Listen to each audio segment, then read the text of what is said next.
You are so lazy. I worked until the day before I gave birth. Young people those days are so spoiled. My mother-in-law, who is my husband's mother, forcefully grabbed my arm a few weeks before my due date and threw me out under the snow-filled sky. This arrogant mother-in-law, who acts as if she knows all the rules, has been a force of trouble for me since the beginning of my marriage.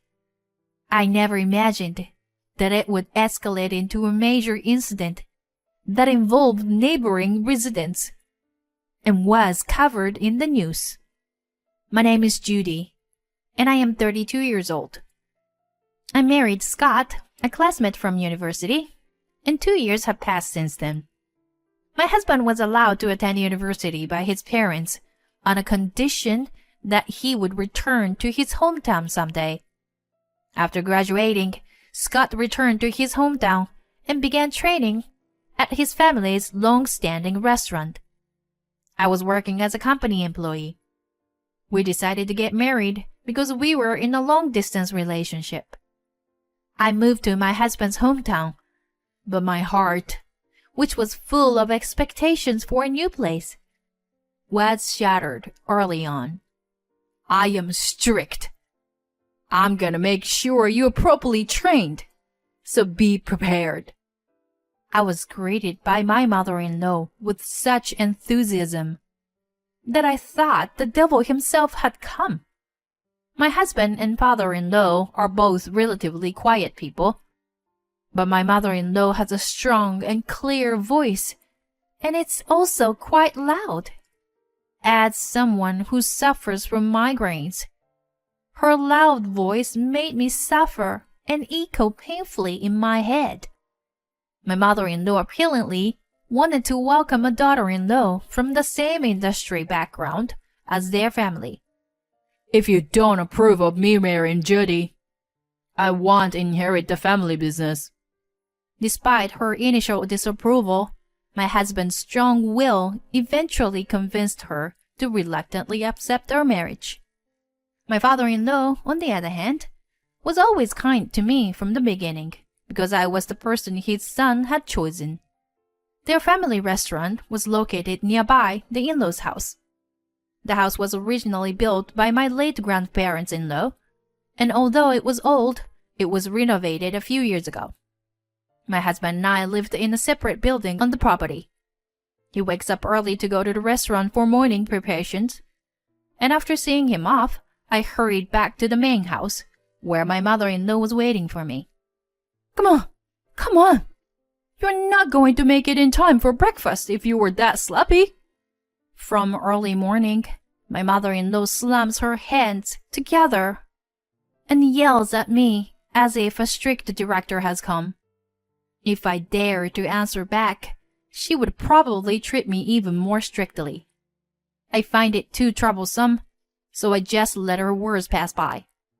Your mother really spoiled you, didn't she? People start gathering a few hours before we open the restaurant. Oh, it looks delicious as always. Thank you for making a great breakfast this early morning. While my husband and the staff cheered me on, there were also things that made me angry. This is nothing. Today, too, I made most of it since Judy's so laid back. My mother-in-law's statement that seemed to imply that she had made everything made me feel uneasy. When I was alone with my husband at night, I couldn't help but complain to him. Your mom is pretty strict. I got scolded really bad again today. I'm really sorry, hon. My mom is actually a shy and quiet person, but she gets overly enthusiastic when it comes to the restaurant ever since you came, Judy. Since I only knew my mother-in-law in her current state, I couldn't believe what my husband was saying. He told me to tell him if anything happened, and having an ally was reassuring. Divorcing my husband due to mother-in-law's bullying never crossed my mind. Plus, it wasn't all bad. Thanks to my mother-in-law's guidance, I've become much better at cooking since I got married, and my work efficiency has improved a lot. The elderly couple next door always had a beautiful smile, and the owner of the butcher shop was very friendly. The florist's wife loved to chat, and even my mother-in-law couldn't escape from her for an hour. It was a kind and gentle community. Your mom's way of speaking is pretty harsh, though. Wow! Look at all this snow! This is the first time I've ever seen a snow-covered world since I was born. I was very excited by the silver world that spread out before me, as snow really fell in my hometown in San Francisco. Scott, let's make a snowman! My husband watched me frolicking like a child with a smile on his face. It's embarrassing to be acting like this over a little snow at your age. Don't you think it's embarrassing if the neighbors hear you being so loud and having fun? It's really shameful.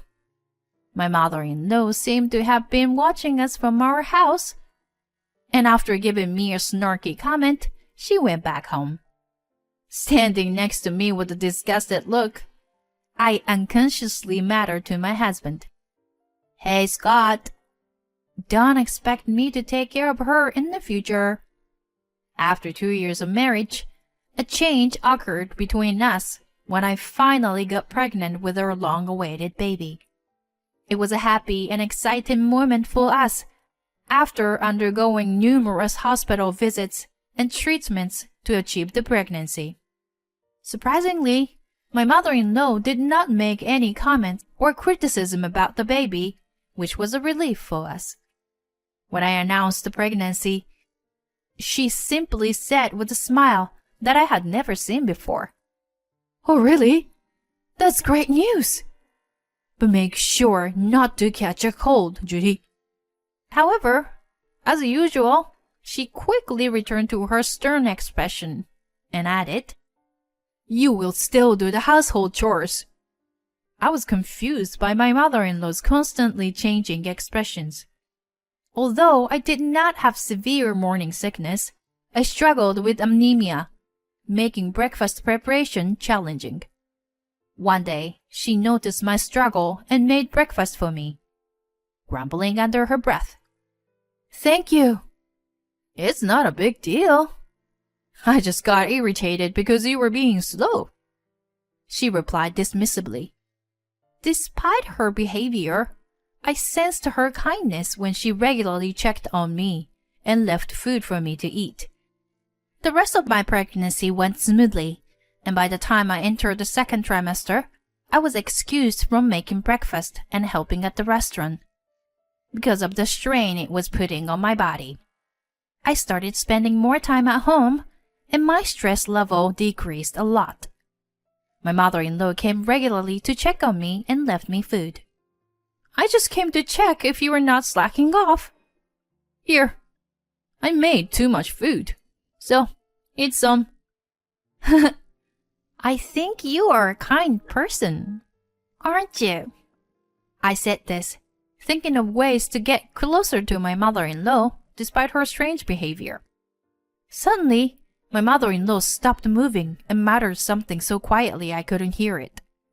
Then, she suddenly stood up and said to me, Judy, let's go shopping together. Now. She forcibly dragged me outside, saying that a little exercise was necessary.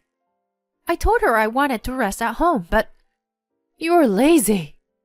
I worked until the day before I gave birth. Young people those days are so spoiled. She forcefully took the key from me and locked the door, saying she would bring the car. I was left standing at the entrance. But my mother-in-law did something unthinkable.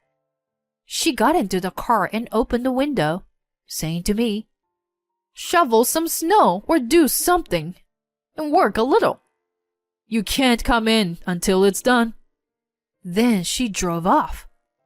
I was stunned for a few seconds, and then quickly snapped out of it, thinking, no way, that's impossible. I put my hand in my pocket to get the house key, but it wasn't there. I felt my blood run cold. Even if I wanted to contact someone, my phone was inside the house. I had no choice but to walk to the restaurant. But then, I felt a strange sensation in my body. How much time had passed since then? My mother-in-law had come back from shopping and must have been surprised to see an ambulance parked on the property. There were doctors, nurses, and few neighbors around me. My husband and father-in-law had rushed over, looking worriedly at me. My mother-in-law was being scolded by my husband and father-in-law about my head. "Are you crazy to throw Judy out in her last month?" I'm sorry. But honestly, that was the least of my concerns. "Quiet! Save the lecture for later," the doctor spoke after me. "Please be quiet. Your wife is about to give birth." Yes, when I started walking to the restaurant, my water broke. In a panicked state, I screamed. And the elderly couple next door came to my aid. There was a big event nearby that day, and the ambulance was stuck in traffic. It was a miracle that our neighbor's friend, who used to be a midwife, was called over. By the time the ambulance arrived, my cervix was already quite dilated. By then, my husband and father-in-law had rushed over to me, and I was to give birth at home. A few minutes later, with a healthy cry, our long-awaited child was born. The baby and I were immediately taken by ambulance. As fate would have it, someone from a TV station who was filming an event happened to pass by my in-laws' house. Our story was broadcasted as a life brought into this world by the local residents. A few days later, someone came to visit me in the hospital. "Judy, My mother-in-law stood there with a face that looked like she was about to cry. I stared at her intently. "Have you seen the baby? She's a cute little girl who looks a lot like Scott, isn't she?" "Did you peek into the newborn room?" My husband's word made my mother-in-law nod.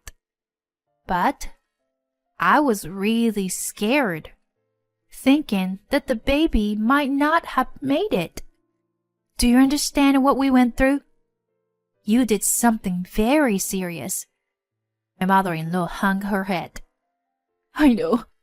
I did something terrible. Right after that, I asked my husband for a divorce. But he said I had to talk to you first." There are a lot of things I want to say to you. My mother-in-law continued to keep her head down while I talked to her in a matter-of-fact tone. The day after giving birth, my father-in-law and husband came to apologize to me. I told them that I wanted to talk to my mother-in-law, and told them, "Aren't you two relying on her too much? Please take care of her and show appreciation for her more." I ended up giving them a little bit of a lecture. My father-in-law said that he had no intention of leaving my mother-in-law, although he hadn't told her yet. He said that he planned to hand the restaurant over to my husband and leave the house with my mother-in-law because of this incident. He told me that the final decision was upon me. My mother-in-law's eyes were red and swollen by crying so much. Even so, when someone is spoken too harshly or in a sarcastic way, it still hurts, you know? I've never met Scott's grandmother, but you don't have to force yourself to be like her, do you? My mother-in-law raised her head and looked at me with surprise. Actually, I had realized a while ago that my mother-in-law was a kind person. The people in this town are very talkative. The landlady was very lively and smiling like you when she first came here as a bride. But the previous landlady, her mother-in-law, was a very tough person. It was a flower shop owner's wife who told me that. Originally, it was the grandparents of my deceased grandmother who started the long-established restaurant. My mother-in-law, who was born into an ordinary family, was to have been rigorously trained. My deceased grandmother's favorite phrase was, "Are you planning to ruin this restaurant?" Apparently, my mother-in-law herself had difficulty conceiving children, and Scott was the only child she finally had. She was very worried when he brought home a woman from an ordinary family like me who wanted to marry him. That is why, on that day, when you said I was kind, suddenly I heard my mother's voice in my head and saying, "Be stricter." I'm such a fool. I am so sorry, Judy. I thought for a moment and said to my mother-in-law, "I don't really understand what it means to be a proper landlady, but if I were a customer, I would feel better to see a smiling face. I have a request for you, Mom. I want to make breakfast together with you, in harmony, every morning. And it's fine if you lower your voice a little. I also don't like you clapping your hands. And then there's one more thing." Hey, there's more? We laughed out loud together. Years later, I was still working as a young proprietress of the long-established restaurant. My daughter Katie, who was born at that time, is now 2 years old. Every morning, I make breakfast with my mother-in-law. The table, which used to be very quiet, is now very noisy, and the staff seem very happy. The reason why my mother-in-law was late that day was because she got caught up in a conversation with the flower shop owner's wife and got stuck in traffic on the way back. There was a rumor that my mother-in-law had thrown me out, but that was not true. I had just forgotten that I gave her the house key earlier that day. The story quickly spread from the flower shop owner's wife, and the rumors about my mother-in-law soon disappeared. My father-in-law started spending more time with my mother-in-law and left the restaurant to my husband. So they started going out together more often. The restaurant has also been thriving with an increase in new customers. As usual, the area becomes a winter wonderland when winter comes. Looks like it snowed again this year. Mom, are we going to have another snowball fight this year? Said my daughter Katie, eager and grinning at me. I'll get you. When my husband went outside, he started making snowmen as usual every year. My mother-in-law also came out of the house and said, "Grandma is on the same team as Katie." My mother-in-law smiled happily at my daughter's words, and I returned her smile. Then I reminded my mother-in-law, "Hey, don't forget our promise." "I know, dear. But more importantly, you shouldn't get too cold. Hey, Scott, don't just stand there. Bring a coat for Judy." On that day, I had asked my mother-in-law at the hospital, "Let's make snowmen together when Katie gets bigger. I want you to be a kind and lovely grandmother with a beautiful smile. Promise?" When I conveyed this to my mother-in-law, she burst into tears. Currently, I am pregnant with my second child and will soon give birth to a younger brother for my daughter. My daughter Katie is super happy and pets my belly every day, eagerly awaiting his arrival. When Katie was born, my mother-in-law provided me full support. "I'm looking forward to a new baby," she said enthusiastically. She is like a second mother to me, and her unwavering support has been invaluable. Despite the challenges, I plan to continue living happily among the people in this beautiful land.